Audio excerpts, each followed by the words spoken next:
बिस्मिल्लाहिर्रहमानिर्रहीम। उम्मीद करता हूँ तमाम तर लोग खैर आफियत से होंगे। सबको एक नई वीडियो में खुशामदीद करूँगा। नाज़रीन, आज़ाद कश्मीर के अंदर एक मसला जो तो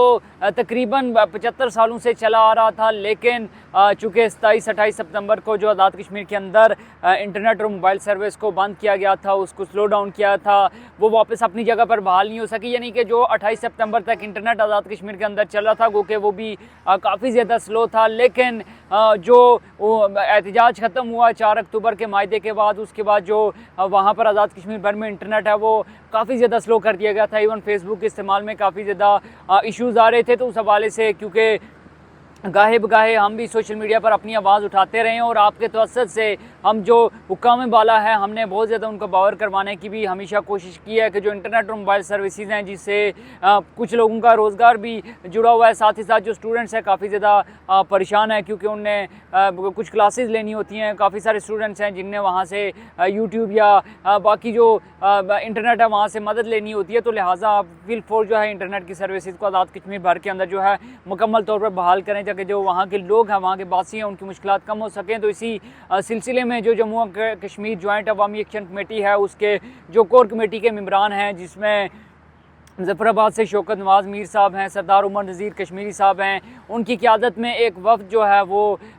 जो पीटीए के दफ्तर पहुँचे हैं और उन्होंने वहाँ पर जाकर जो पीटीए के मुतल्लिक़ अफराद थे, मुतल्लिक़ हुक्काम थे, उनसे जो है वो बात की है। और उनको जो डायरेक्टर हैं चेयरमैन पीटीए के, उनसे मुलाकात के बाद जो अवामी एक्शन कमेटी है उसने चूँकि मीडिया से गुफ्तगू भी की है और ये वाज़ेह तौर पर यह कहा है कि चूँकि आज़ाद कश्मीर के अंदर इंटरनेट को जानबूझकर जो है वो स्लो डाउन कर दिया गया है। कुछ मामलात ऐसे हैं जिन पर अवामी एक्शन कमेटी ने कुछ ज़्यादा टाइम दिया है, लेकिन जो इंटरनेट सर्विस है उसको 28 सितंबर वाली पोजीशन पर लाने के लिए जो अवामी एक्शन कमेटी है उसने तकरीबन 10 रोज़ का टाइम दिया है। जब मीडिया से गुफ्तगू की तो शौकत नवाज़ मीर साहब का ये कहना था कि हमने जो डायरेक्टर पीटीए हैं उनसे मुलाकात किया, जो कि मुकम्मल तौर पर जो मुख्तलिफ़ कंपनीज़ हैं उनको कंट्रोल करते हैं। तो उन्होंने ये कहा कि उनको हमने 10 दिन का वक्त दिया है कि आज़ाद कश्मीर के अंदर अगर जो मोबाइल और इंटरनेट सर्विस है उसको अपनी पुरानी पोजीशन पर 10 रोज़ के अंदर बहाल ना किया गया तो फिर जो पीटीए का ऑफिस है इसका घेराव किया जाएगा और उसके बाद जो भी इशूज़ क्रिएट होंगे या जो भी मामलात होंगे उसकी ज़िम्मेदार फिर जो पीटीए का अमला है या पीटीए का ऑफिस है वही होगा या डायरेक्टर पीटीए ही होंगे। अब चूँकि अवामी एक्शन कमेटी का आपको पता है कि पिछले तकरीबन 2 सालों से आज़ाद कश्मीर के अंदर असर रसूख या होल्ड काफ़ी ज़्यादा बढ़ चुका है और वो जो बात करते हैं तो तकरीबन अब तक अगर उनका ट्रैक रिकॉर्ड देखा जाए तो अवामी एक्शन कमेटी ने अपने तमाम तर मुतालबात मनवाए हैं। तो एक और मुतालबा जो अवामी एक्शन कमेटी की जानिब से किया गया है, बल्कि पुराना ही मुतालबा है जो अवामी एक्शन कमेटी का, बस उसको दोहराया गया, लेकिन इस बार नए अज़्म के साथ दोहराया गया और ये वाज़ेह तौर पर कहा गया है कि अगर 10 रोज़ के अंदर ये बहाल ना की गई तो फिर इसके ज़िम्मेदार डायरेक्टर पीटीए और जो पीटीए का मुतल्लिक़ा अमला है, ये तमाम का तमाम जो इदारा है वो इसका ज़िम्मेदार होगा। अब देखना यह है कि आज़ाद कश्मीर के अंदर अगले 10 रोज़ के अंदर क्या मोबाइल और इंटरनेट सर्विस जो है वो बहाल होती है या नहीं होती है, उसको इसी तरह से रखा जाता है और उस पर जो अवामी एक्शन कमेटी का जो रद्द-ए-अमल आएगा वो क्या होगा। साथ ही साथ चूँकि जो पुंछ डिवीज़न है वहाँ पर हमने आपको एक ये खबर भी दी थी कि जो बिजली की लोड शेडिंग के हवाले से गैर एलानिया लोड शेडिंग का सिलसिला क्योंकि आज़ाद कश्मीर भर में जारी था, ख़ासकर जो पुंछ डिवीज़न के अंदर जारी था, जिसमें सरदार उमर नज़ीर कश्मीरी साहब ने जो है वो कमिश्नर पुंछ डिवीज़न जो हैं उनकी दफ्तर में गए थे। वहाँ पर जो बरक़ियात का अमला था या वापडा का अमला था उसको भी बुलाया गया था और उनको हदायत भी जारी की गई थी। तो उन्होंने भी कहा था कि अगले चंद रोज़ के अंदर जो है वो आज़ाद कश्मीर भर के अंदर जो बिजली की लोड शेडिंग और ख़ास कर जो पुंछ डिवीज़न है उसमें 3 से 6 घंटे की लोड शेडिंग की जाएगी और इस लोड शेडिंग को भी आज़ाद कश्मीर के अंदर से ख़त्म किया जाएगा। अब देखना ये है कि दोनों बड़े मुतालबात जिनका डायरेक्टली जो लिंक है आम आवाम के साथ है, गरीब आवाम के साथ है, आज़ाद कश्मीर के शहरियों के साथ और तकरीबन जितनी भी आवाम है 42 से 45 लाख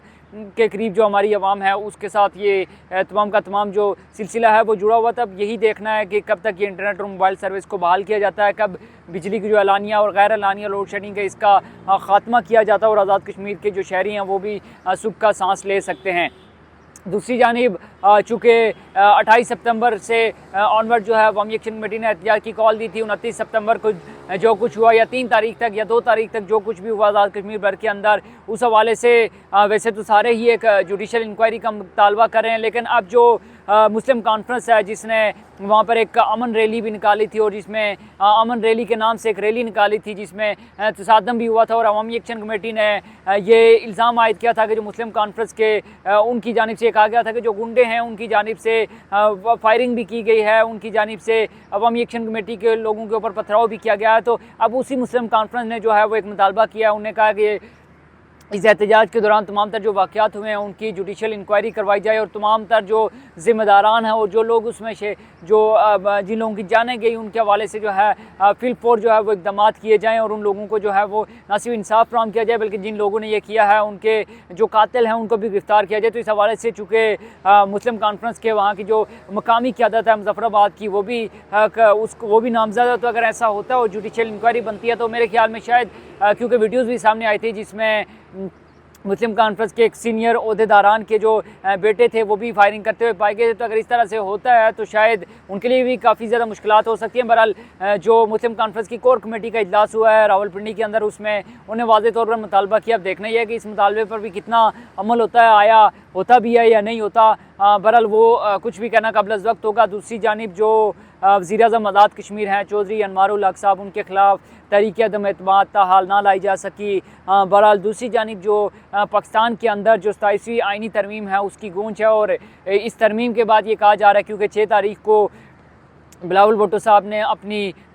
जो पीपल्स पार्टी का सेंट्रल एग्जीक्यूटिव कमेटी यानी CEC का इजलास भी तलब किया हुआ, उसमें आज़ाद कश्मीर से मुतल्लिक 2 टोक फैसले होंगे। तो उसमें ये फैसला किया जाएगा कि आया हमने चौधरी अनवारुल हक की हुकूमत को गिराना है और अगर गिराना है तो उसके बाद जो 2 ऑप्शन है उनके पास, एक तो अपनी हुकूमत बनाना और दूसरा जो आज़ाद कश्मीर के अंदर फिर फुल इलेक्शन करवाना। तो वो किस जानिब जाएँ? मुस्लिम लीग नून इस हक में है कि जल्द अज जल्द जो है वो आज़ाद कश्मीर के अंदर फ्रेश इलेक्शन करवाए जाएँ, जबकि पीपल्स पार्टी शायद ज़्यादा रजामंद इस चीज़ पर है कि आज़ाद कश्मीर के अंदर 8 से 9 माह के लिए पीपल्स पार्टी अपनी हुकूमत बनाए।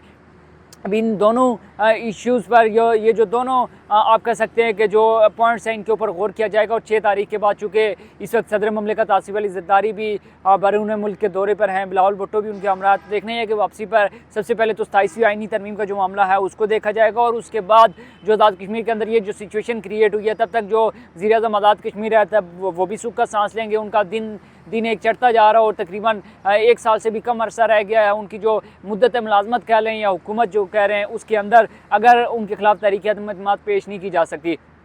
शाह गुलाम कादिर या मुस्लिम लीग नून के बाकी तमाम अरकान जो हैं वो पीपल्स पार्टी को काफ़ी ज़्यादा तनकीद का निशाना बनाते हुए हमें नज़र आ रहे हैं। और वो अब तो ये ललकार के कह रहे हैं कि अगर पीपल्स पार्टी के पास तादाद पूरी है तो वह आज़ाद कश्मीर के अंदर जो है वो तहरीक अदम एतमाद लाए, हम उसके साथ हैं। तो देखना यही है कि क्या तहरीक एतमाद